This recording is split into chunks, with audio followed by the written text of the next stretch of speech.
And some of you know my feelings about birthdays. Generally, I say, what's the big deal?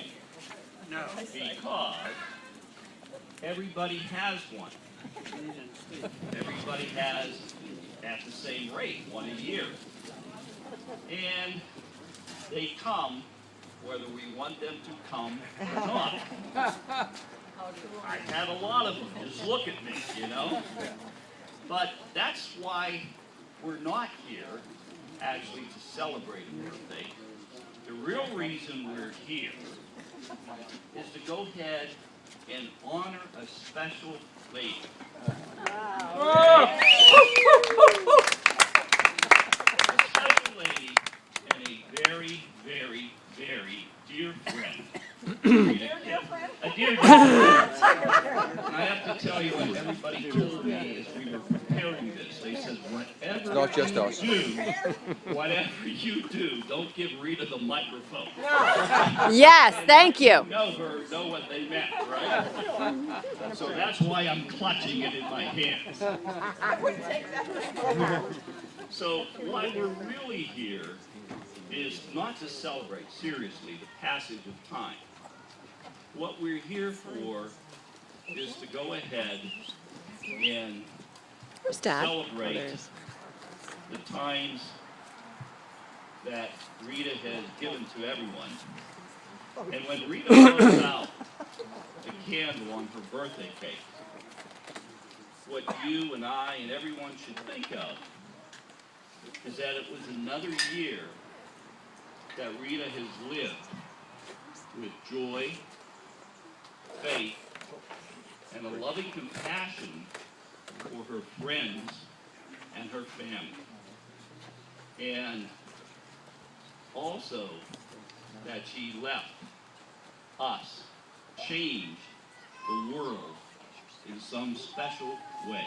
Yes, yes. So, this evening, Rita, we are going to go ahead and celebrate your life by saying, Rita Kibler, this is your life.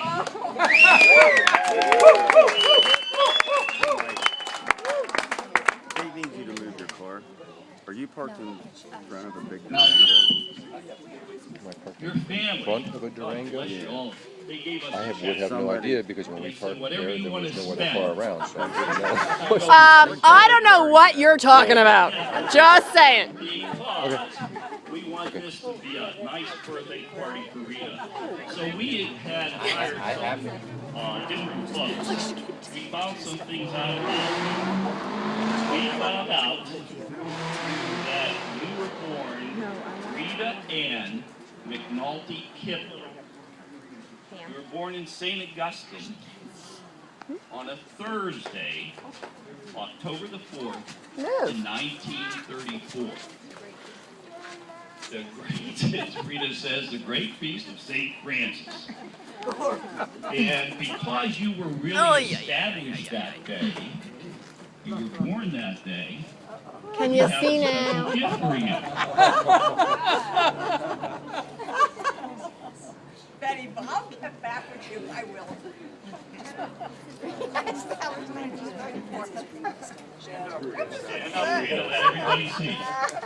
What's it say, Betty? Established, 1934. Dear, dear friends. And in the front it says, established in 1934. Wow. Wow. You were the daughter of Maurice and Genevieve Adams Kibler. Is that correct? No, Jane Adams Kibler, okay. no, not Kibler. McNulty. Now, what you don't know is that we were going through garage sales and things, and I happened to find a little notebook that your parents had. Get away from me. Oh my gosh.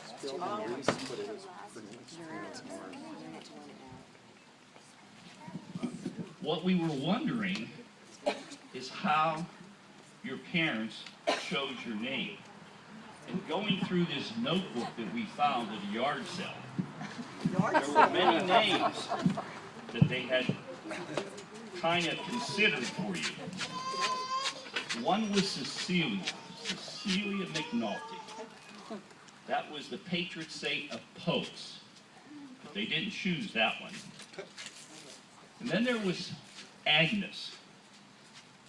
That was a sacred pain of chastity, and they didn't choose that. There was another one, reading through here. There was a saint, or a Monica, which would have been Saint Monica. And she was the patron saint of alcoholics. So they did come up with the name Rita, Rita Ann. And I'd like to know how she got the name Rita Ann. We need a public service announcement for the owner of a old Suzuki SX4 parked in the circle out front. Needs to move it. That would be this gentleman right here who is actually has the mic in his hand. Here, do you want to move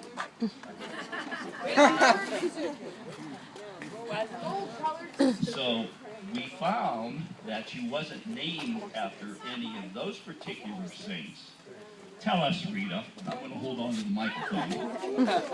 Where did your parents get that name? Well, my mother had 12 pregnancies. The first 4 died within her. The next 2 died after they were born. And then the next 6 of us lived. My mother had 12 pregnancies. I was the first girl to live. And my dad on the big farm said, well, we really need to get somebody in to help Mom. The work was so hard, and here she was pregnant and so forth. So they did hire a girl, because one time I said, Mother, nobody's named Rita. How did you get my name? And she told me that, and then she went on to say, well, they liked her so much, and she was such a good cleaner that she named me after her. I said, thanks, Mom. I've been cleaning ever since. She does do a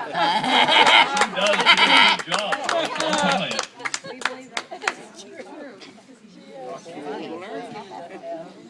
So Rita's life was basically fairly normal.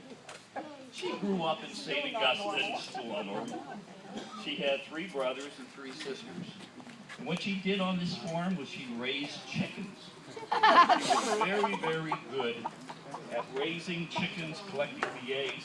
About how many chickens would you have at one time there, Rita? Well, my little brother there told me that we raised as many as 270,000 a year. You ought to go into politics someday. Sounds good, doesn't it? Yeah. Oh, I love it. A lot of chicken poop, isn't it? Maybe it was 170. Was it 170? Continue on, John. You're doing a great Okay, job. we're going to move on here. Well, after she has